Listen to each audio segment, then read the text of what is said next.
తీర్పు ఇచ్చినందుకు మనస్ఫూర్తిగా ఆ తీర్పును స్వాగతిస్తూ గౌరవ ముఖ్యమంత్రి గారు మా ముఖ్యమంత్రి గారు మాదిగల పక్షపాతిగా మాదిగలందరినీ కూడా మాదిగ శాసనసభ్యులందరినీ కూడా పిలుచుకొని నేను ఒక మాదిగ కులంలో పుట్టినప్పటికీ మాదిగ కమ్యూనిటీకి సంబంధించినటువంటి కష్టాలు సుఖాలు కన్నీళ్ళని మాకంటే ఎక్కువ గొప్పగా మమ్మల్ని కూర్చోబెట్టి చెప్పినటువంటి మహానాయకుడు మా ముఖ్యమంత్రి గారు.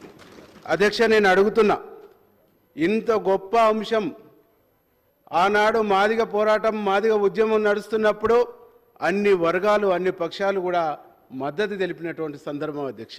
ఏ రాజకీయ పార్టీ కూడా మాదిగ రిజర్వేషన్ పోరాటానికి మద్దతు ఇవ్వని పార్టీ లేదు అధ్యక్ష. అన్ని పక్షాలు మద్దతు ఇచ్చారు. కానీ ఈరోజు నేను అడుగుతున్న అధ్యక్ష, అక్కడ నిలబడ్డ మా అక్కలకి చేతులు మొక్కి మా జాతి పక్షాన్ని అడుగుతున్నా, మా జాతి గురించి మాట్లాడుతున్నప్పుడు మీరు కూర్చుంటే మా జాతిని గౌరవించినటువంటి వాళ్ళు అవుతారు. మా జాతి వాళ్ళు కూడా మీకు ఓట్లేసిర్రు అక్కలు, మా జాతి వాళ్ళు కూడా మీకు ఓట్లేసిర్రు. మీ నియోజకవర్గాలలో 30 నుంచి 40 వేల ఓట్లు మా జాతి ఓట్లుంటాయి. ఆ జాతి ఓట్లు రేపు మీకు పడాలంటే మా జాతిని గౌరవించవలసినటువంటి అవసరం మీకు ఉన్నదని చెప్పేసి, లేదంటే మా జాతి ఓట్లు మీకు అక్కర్లేదంటే చెప్పండి, మా జాతి మీద మీకు వ్యతిరేకత ఉంటే చెప్పండి, మా జాతి మీద మీకు గౌరవం ఉంటే మీరు కూర్చోమని చెప్పేసి మేము విజ్ఞప్తి చేస్తా ఉన్నాం అధ్యక్ష. అధ్యక్ష, ఈరోజు మీకు మీ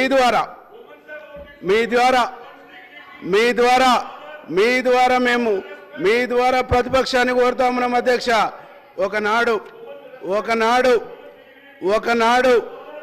ఒకనాడు తెలంగాణలో మాదిగ రిజర్వేషన్ ఉద్యమం నడుస్తున్నప్పుడు ఆనాటి ముఖ్యమంత్రి రాజశేఖర రెడ్డి గారు మాదిగ ఉద్యమానికి సపోర్టుగా నిలబడి ఆనాడు మాదిగ ఉద్యమ నాయకుడైనటువంటి మందకృష్ణ మాదిగకు సపోర్టెడ్గా నిలబడి మాదిగ ఉద్యమానికి అస్తిత్వాన్ని ఇచ్చింది కూడా కాంగ్రెస్ పార్టీ. మాదిగ ఉద్యమాన్ని కూడా ముందుకు నడిపిన దాంట్లో ఆనాడు కాంగ్రెస్ పార్టీ పాత్ర ఉందని చెప్పేసి ఈ సందర్భంగా గుర్తు చేస్తా ఉన్నా అధ్యక్ష. ప్రతిపక్ష పార్టీ నుంచి మాట్లాడినటువంటి ప్రతినిధి మాట్లాడిన అధ్యక్ష, ఈరోజు ఇంత గొప్ప అంశం మీద ఇక్కడ చర్చ జరుగుతూ ఉంటే వాళ్ళు పోయి ఏం చేస్తున్నారు అధ్యక్ష? మా ముఖ్యమంత్రి గారు మా జాతి పక్షాన గౌరవ మంత్రి రాజనరసింహ గారిని నియమించి దామోదరన్ రాజనరసింహ గారి ఆధ్వర్యంలో మా మాదిగ ఉద్యోగులు, మాదిగ మేధావులు, మాదిగ అనేక వర్గాల్లో ఉండేటువంటి వాళ్ళందరితో కూడా కాంగ్రెస్ పార్టీ తరపున ప్రభుత్వం తరపున ఒక మీటింగ్ ఏర్పాటు చేసి మా అభిప్రాయాలను తీసుకొని, మా ఉద్యోగుల అభిప్రాయాలను తీసుకొని, మా మేధావుల అభిప్రాయాలను తీసుకొని, మా జర్నలిస్టుల అభిప్రాయాలను తీసుకొని ఈరోజు సుప్రీంకోర్టులో టాప్ 1, 2 అడ్వకేట్స్ ఎవరైతుండ్రో వాళ్ళని నియమించుకోండి, వాళ్ళ ద్వారానే ఈ కేసును పరిశీలి చేయండి, మీరు రెగ్యులర్గా మీరు ఈ కేసును పరిశీలి చేయని చెప్పేసి మాకు దినం తప్పించి దినం ఎంతవరకు వచ్చింది కేసు అని మాట్లాడినటువంటి ముఖ్యమంత్రి మా ముఖ్యమంత్రి. ఇట్లాంటి అంశం మీద చర్చ జరుగుతుంటే ఇంత గొప్ప నిర్ణయం తీసుకున్నటువంటి ముఖ్యమంత్రి ఆధ్వర్యంలో ఈ చర్చ ప్రారంభమైతే ఎక్కడ ఉండాలి అధ్యక్ష ప్రతిపక్షం? ఇక్కడ ఉండి ఇంకేమైనా సూచనలు చేయాలి.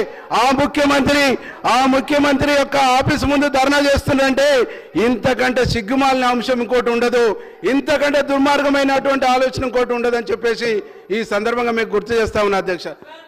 ఈరోజు మాదిగ ఉద్యమంలో అసలు బాసినటువంటి వాళ్ళు ఉండరు. అదే మాదిగ ఉద్యమ నాయకుడిని మందకృష్ణని నేలకేసి కొట్టి హింసించి జైల్లో పెట్టినప్పుడు మాట్లాడింది మా ముఖ్యమంత్రి గారు, ఖండించింది మాకు ఇక్కడ ఉన్నటువంటి మంత్రులు, మా వెంకరెడ్డి సార్ ఖండించిండు, మా శ్రీధర్ బాబన్న ఖండించింది వారి పక్షాన నిలబడ్డది మేము. ఏం చేసింది అధ్యక్ష?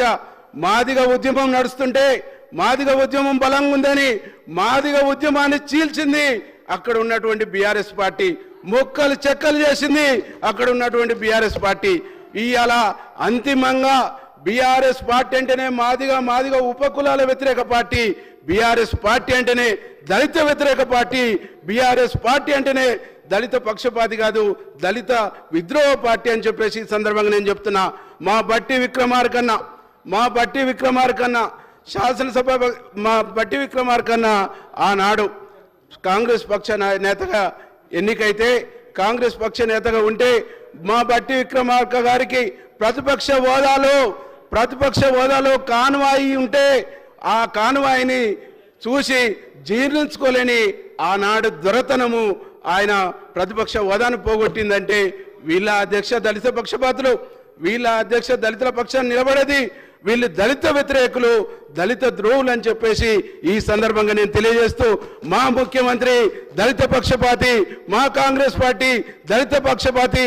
ఆనాడు ఇందిరాగాంధీ నుంచి ఈనాటి వరకు కూడా ఈరోజు మాకు ఎట్టిని రద్దు చేసింది కానీ, ఆ తర్వాత భూములు ఇచ్చింది కానీ, రిజర్వేషన్లు ఇచ్చింది కానీ, అవకాశాలు ఇచ్చింది కూడా కాంగ్రెస్ పార్టీ అని చెప్పేసి ఈ సందర్భంగా నేను తెలియజేస్తూ, మా ముఖ్యమంత్రి గారికి మనస్ఫూర్తిగా మాదిగ జాతి పక్షాన, మాదిగ ఉప కులాల పక్షాన ధన్యవాదాలు తెలియజేస్తున్నా అధ్యక్ష. ఎందుకంటే ఈరోజు మాకు ఈ వచ్చేటువంటి ఉద్యోగ నోటిఫికేషన్లో కూడా అవకాశాలు ఇస్తామన్నందుకు, అట్లాగే మొట్టమొదటిసారిగా ఈరోజు అసెంబ్లీ నుంచి మా జాతిని ఉద్దేశించి తను మాట్లాడినందుకు మనస్ఫూర్తిగా ధన్యవాదాలు తెలియజేస్తూ, ఈరోజు బీఆర్ఎస్ సంబంధించిన పక్ష నాయకులు నేను విజ్ఞప్తి చేస్తా ఉన్నా. ఈరోజు మా సీతక్క కూడా ఒక గిరిజన మహిళ, గిరిజన కుటుంబం నుంచి వచ్చినటువంటి మహిళ. మా సీతక్కను అవమానిస్తే అవమానం కాదా అధ్యక్ష? అంటే ఎస్సీ ఎస్టీలను అవమానిస్తే అవమానాలు కావు. ఎస్సీ ఎస్టీలు మహిళలు గారు, ఎస్సీ ఎస్టీలు మనుషులు గారు. ఈరోజు దొరలు మాత్రమే మనుషులు, దొరలకు మాత్రమే ప్రజాస్వామ్యం ఉంది, దొరలకు మాట్లాడే హక్కు ఉంది, మిగతా వర్గాలకు హక్కు లేదనేటువంటి ఈ దుర్మార్గమైనటువంటి ఆలోచన పోవాలి, మార్చుకోవాలని చెప్పేసి విజ్ఞప్తి చేస్తున్నా అధ్యక్ష. Thank you. లక్ష్మీకాంతరావు.